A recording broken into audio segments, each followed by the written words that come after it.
Brought to you by Palvi Agrico.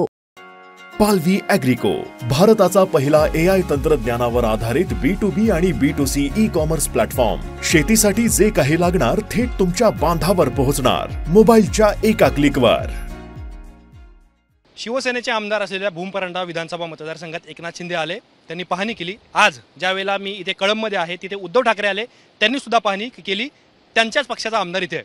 पण एक गाव असं आहे, त्या गावाचं नाव आहे आतर्डी. तिथे एकनाथ शिंदे यांच्या कार्यक्रमाचं नियोजन झालेलं होतं, पण ऐन वेळेला एकनाथ शिंदे यांना त्या गावात येता आलं नाही. पण आता तुम्ही म्हणाल यात काय वेगळं, तर त्या गावातल्या नागरिकांनी यावर आक्षेप घेतला आहे की तुम्ही भूमपरंडाला जाता कारण तिथे तुमचा आमदार आहे. आतर्डीला जिथे कैलास पाटील आमदार आहे, तुमचा नियोजित दौरा होता, तुम्ही दुपारी 3-3:30पर्यंत तिथे पोहोचणार होतात, तरीसुद्धा एकनाथ शिंदे आले का नाही असा प्रश्न त्या गावातल्या नागरिकांनी उपस्थित केला. काही तरुण आपल्यासोबत आहेत, आपण त्यांना विचारणार आहोत त्यांची नाराजी काय आहे, म्हणजे यामागे काही पक्षीय राजकारण सुद्धा आहे का हे सुद्धा आपण त्यांना विचारणार आहोत. तर सगळ्यात पहिलं, एकनाथ शिंदे हे तुमच्या गावात येणार आहे हे तुम्हाला कधी कळलं आणि ज्यावेळेला ते आले नाहीत हे तुम्हाला कधी समजलं? त्यांचा नियोजित दौरा होता, तो सोशल मीडियामध्ये प्रसिद्ध झाला होता, सगळीकडे प्रसिद्ध झाला होता, तो माहीत होता, सर्व शेतकऱ्यांना माहीत होतं. त्याच्यामुळे शेतकरी जवळपास त्यांचा नियोजित दौरा 3 वाजताचा होता. तर शेतकरी साधारणतः 12 वाजल्यापासून ते त्या ठिकाणी उपस्थित होते. संध्याकाळचे आतर्डीला संध्याकाळचे दुपारचे 2 वाजले, 3 वाजले, आता येतील, मग येतील, 4 वाजले. परंतु कालांतराने शंका यायला लागली की ते येतील का नाही, आणि अधिकृत बातमी कळाली 6 वाजता की त्यांचा दौरा रद्द झाला आहे. त्यानंतर मात्र शेतकऱ्यांमध्ये संताप उसळला आणि शेतकऱ्यांची अशी इच्छा होती की त्यांनी घराणं ऐकायला यायला पाहिजे होतं शेतकऱ्यांचं. पण मला वाटतं का आले नसतील, तर या ठिकाणी सर्व मला काही सांगण्यात आलं का एकनाथ शिंदे का पोहोचू शकले नाही तुमच्या गावात? ते कारण नाही कळालं, परंतु आम्ही आकलन केलं आमचं स्वतःचं की आम्ही या ठिकाणी या क्षेत्रामध्ये साधारणतः सोयाबीन, तूर, ऊस अशी पिकं घेतो आणि ती पूर्ण पिकं उद्ध्वस्त झालीत आणि ते बघायला आले नाहीत. मग आम्ही शेतकऱ्यांनी काय आता गांजा पिकवायचा का? कारण गांजाला खूप मोठं महत्व आहे, त्याची किंमत जास्त आहे. मग ते वाहून गेल्यावर मात्र हे सगळे मंत्री, उपमुख्यमंत्री, पोलीस हे सगळे येतील ना ऑटोमॅटिक.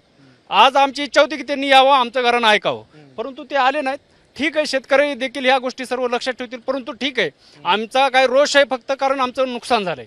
आमची अजूनही इच्छा आहे की मायबाप सरकारनं याकडे लक्ष द्यावं. खूप मोठ्या प्रमाणात नुकसान झालेलं आहे, शेतकऱ्यांना यातून सावरावं, कर्जमाफी करावी आणि आता जे नॉर्मल अनुदानाचं जे गाजर आहे ते 8,000च्या आसपास आहे अनुदान. तुम्हाला असं वाटतं का यामागे पक्षीय राजकारण आहे? आज उद्धव ठाकरे आले त्या मतदारसंघात जिथे कैलास पाटील आमदार आहेत, भूमपरंडाला एकनाथ शिंदे आले होते तिथे त्यांच्या पक्षाचे आमदार आहेत. तुमचं जे गाव आहे आतर्डी, तो गाव कळंब विधानसभा मतदारसंघात होतो जिथे कैलास पाटील आमदार आहेत. तर तुम्हाला या सगळ्या घडामोडीतून काही पक्षीय राजकारण जाणवतं का? 100% वाटतं. ज्यावेळेस आमचे निष्ठावंत आमदार कैलासदादा पाटील, ओमदादा पक्ष उद्धव साहेबांसोबत निष्ठावंतपणे त्यांच्या पाठीमागे उभं राहिले, त्याच्यामुळं शिंदे साहेबांनी दौरा आले नाहीत, जेणेकरून की आमच्या दादांचा मतदारसंघ आहे त्याच्यामुळं दादा आले नाहीत. आणि 100% एकनाथ शिंदे साहेबांच्याच मतदारसंघात गटबाजी असल्यामुळं साहेब येऊ शकले नाहीत. त्यांच्याच पक्षांतर्गत गटबाजी आहे, त्याच्यामुळे साहेब तिथे येऊ शकले नाहीत. कुणाची गटबाजी? पक्षांतर्गत त्यांचे जे काही पदाधिकारी असतील, कोण नेते? भरपूर आहेत नेते त्यांचे, कळंबच्या लेवलचे, कळंब तालुक्या लेवलचे नेते त्यांच्या शिवसेनेचे, जे की चोरलेले शिवसेनेचे आहेत, त्यांच्या पक्षांतर्गत गटबाजीमुळे येऊ शकले नाहीत साहेब. एकनाथ शिंदे पोहोचले म्हणून अनेक शेतकरी नाराज होते, काही लोकांनी संताप सुद्धा व्यक्त केलेला होता. पाहणी करायला यावं असं शेतकऱ्यांचं म्हणणं होतं. पण एकनाथ शिंदे ज्यावेळेस नाही आले त्यावेळेस शेतकऱ्यांनी काय विचार केला, काय निर्णय घेतला का? निर्णय घेतला ना की जेणेकरून शेतकरी असूनही शेतकऱ्याच्या बांधापर्यंत, तुम्ही मुख्यमंत्री असतानाही शेतकऱ्याच्या बांधापर्यंत पोहोचू शकत नाहीत, तर मग शेतकऱ्याची व्यथा कोण जाणून घेणार आहे? आणि तुम्ही 8,500 रुपयाचं गाजर दाखवलं शेतकऱ्याला, ते सोडून 14,000, जेणेकरून NDRFच्या निकषाच्या पुढे जाऊन शेतकऱ्याला मदत द्यावी ही शेतकऱ्याची मागणी आहे, आणि कर्जमाफी द्यावी आणि शेतकऱ्याला ओला दुष्काळ जाहीर करावा ही मागणी शेतकऱ्याची आहे. तर या तिघांचं म्हणणं अत्यंत इंटरेस्टिंग आहे की एक कारण असंही होतं की एकनाथ शिंदे यांना उशीर झाला, त्यांना हेलिपॅडचा काहीतरी इश्यू होता म्हणून ते येऊ शकले नाहीत. दुसरं कारण यांचं असं म्हणणं आहे की बाबा आमदार वेगळे असल्यामुळं यामध्ये पक्षीय राजकारणाचा वास येतोय म्हणून एकनाथ शिंदेकडे पोहोचू शकले नाहीत.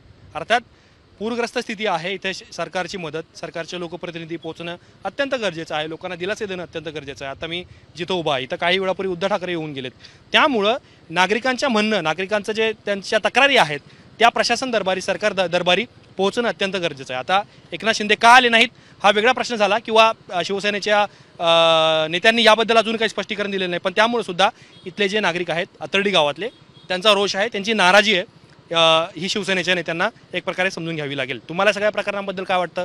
तुमच्या कमेंट्स या आम्हाला व्हिडिओ कमेंट बॉक्समध्ये नक्की कळवा. कॅमेरामॅन गोपाळसोबत मी आतिक, धाराशिव.